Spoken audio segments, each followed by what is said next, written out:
Strider.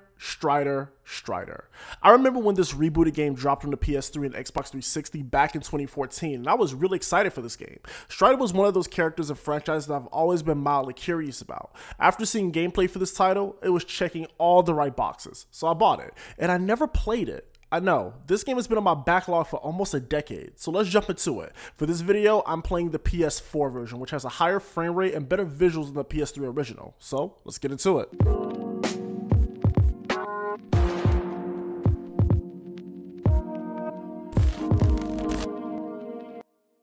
So like many gamers, my first exposure to Strider was not his own games. No, it was actually through the Marvel vs. Capcom series. That's right. I remember on the character select screen being drawn to this cool ninja guy with this awesome design. Now that I think about it, fighting games like Capcom Vs and Smash Bros were great marketing tools for series that I've never would have heard of otherwise. So yeah, Strider was a character I was curious about, but never got a chance to play his games as a kid. Strider got his start like most Capcom series, in the arcade scene back in 1989 with the NES port coming shortly after. Looking at gameplay, this game was a very cool looking 2D hack and slash, kind of like Ninja Gaiden. Now fast forward 10 years later, in 1999, Strider 2 was released in arcades and PS1. Now there was a Strider 2 that was released for the Sega Genesis, but that doesn't exist. The real Strider 2 looked amazing, and for what I gather, it's the best Strider game to date. It looks really good, I must say. So fast forward to 2014, in the driver's seat we have Double Helix Games, who was the studio behind the Killer Instinct reboot on the Xbox One. So the Strider reboot. When it was released, it was met with pretty good reviews and praise. Many people noted how good the controls felt and how the game was refreshing. So yeah, I was on board. I was finally ready to jump into my first Strider experience. Now the plot is really simple on the surface. You're a Strider hero. Your main objective, take down the Grandmaster. Now I'm sure there's tons of lore and supplementary material. Even when you explore this game, you can find information that expands the story. Strider also has a manga series, which I never read myself. But yeah, you run around the cybernetic city, take down the bosses, and do cool tricks. I can't complain at all.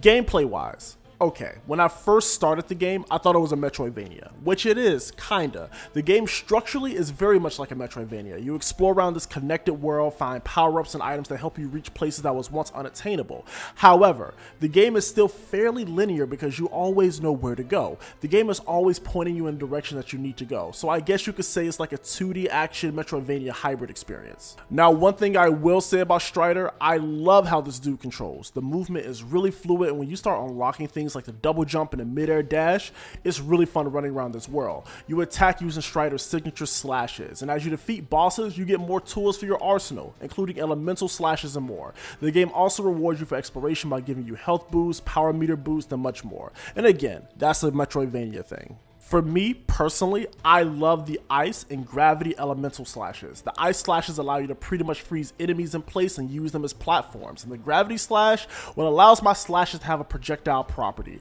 You also have tons of tools for traversal, like the air dash and Strider's hooks that allow you to cling the walls. It's awesome. Now, as far as the boss encounters, I love the fact that they are seemingly random. I absolutely love the fight with the sisters, especially when you have to fight all three of them at the same time, which adds tons of challenge to this game. The only boss that I had a slight trouble with was the final boss. The whole anti-gravity inverted controls, it wasn't difficult, it was just annoying. Now, as much as I love the controls in playing this game, I do have some slight complaints. One thing, I wasn't really a fan of the setting. There are some cool areas like the subways and the rooftops, but as a whole, the areas just kind of blend in, and there was really nothing that stood out for me from a level design standpoint.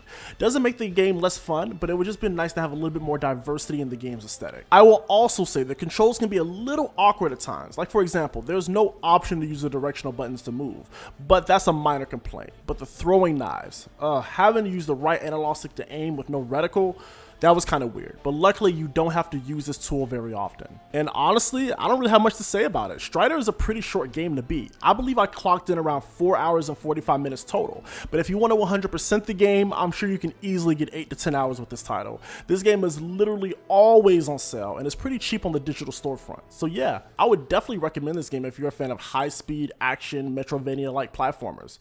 Again, I thank you all for watching, and I'll see you next time.